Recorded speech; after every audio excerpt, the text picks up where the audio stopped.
Hey there everybody, Reed here at Orchestra Farm with the garlic patch. It's coming along pretty decent. A little smaller than I wanted this year, but hey, that's okay. And then look, you might wonder like, hey, how's it going here? It's so wet. I don't know if you can hear it squishing under my feet. Look at all that wet. Like, how am I supposed to bring a tractor in here to like till up this area? Be asking yourself, Reed, I thought you're more of a no-till guy. And that's true, but sometimes you realize that, you know, machinery can really help you move things along. Not on the idea that machinery can help us move things along. What I want to chat to you today about is the idea of materialism as the foundation of existence and how I think that's off base. You might say, what are you talking about, Reed? Well, some scientist folk, going back to like Descartes, really thought that most of what was happening in existence was all matter-based. You know, science has still not figured out where consciousness resides, and there's a bunch of questions around how all that functions. So, the materialist view is one aspect of a worldview, and then there's a worldview that says consciousness, and we could choose a bunch of other words for that, is the foundation of existence. And that's more the worldview that I'm personally coming from. It's a interesting nuance because in the materialist worldview, it also says that like when you see a monkey crying because, you know, you're doing some crazy experiment on it, like they did, they would really just say it's just mechanical basically.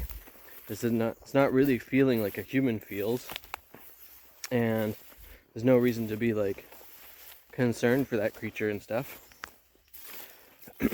And I would posit that that is false. Pawpaw's coming along there. And that all the other creatures do feel and have intelligence and are conscious. Now, I would go so far to say that, like, you know, these current plants here, which are getting a little overcrowded by the buttercup, but that's a different thing. That apple tree there, the gooseberry back there, the kiwi, all these things have consciousness. Is it the same as humans? Of course not. And we're learning with trees and stuff that, like, hey, there's complex interactions that are taking place that show signs of intelligence. And you might, well, Reed, when you pick this bit of mustard, does that hurt it? To a degree, yeah. And that's why it's nice to have a connection with the plants that you're growing, the animals, so you can have an actual relationship with it instead of just thinking I can just do whatever I want to this thing. So that way our relationships can become intentful and relatable.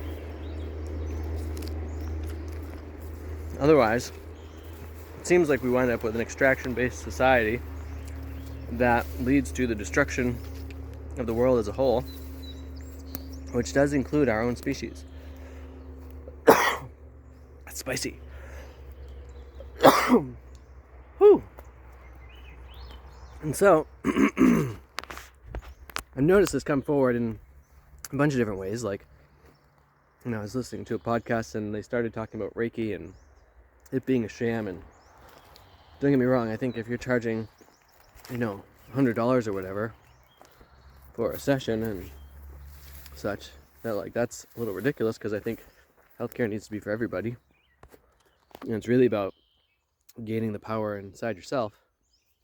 But there's so many abilities that we have where if you're strictly coming from a materialist point of view, unable to acknowledge that like you have much more than a physical body, that out-of-body experiences happen regularly, and there's a lot more to life than we're getting from it, able to experience, then it's kind of like you're living with your arms tied behind your back, because you're just missing out on so much.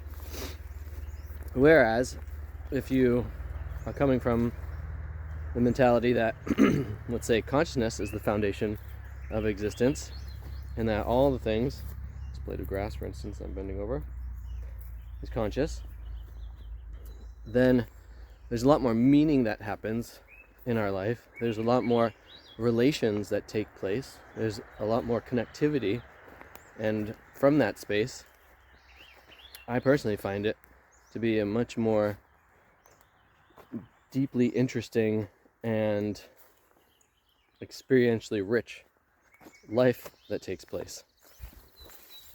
Now, keeping these videos kind of short, so I don't want to get too much more into it, but here's a question to you. Are you coming from a materialist standpoint, or are you thinking that whether it's consciousness as the foundation of existence, or, I mean, there's so many beautiful traditions in the world from varying indigenous First Nations and peoples that show whether it's God or Spirit or the great creator or some entity that has consciousness, intelligence, is imbibed in all that is. Which one are you coming from? I'm curious. Let me know in the comments below. Thanks for watching the video today. I hope you're all having a great day out there. Remember, you can check out my website at bendingreeds.com. You can buy my book there. It gets into some of this kind of stuff. And have too much fun.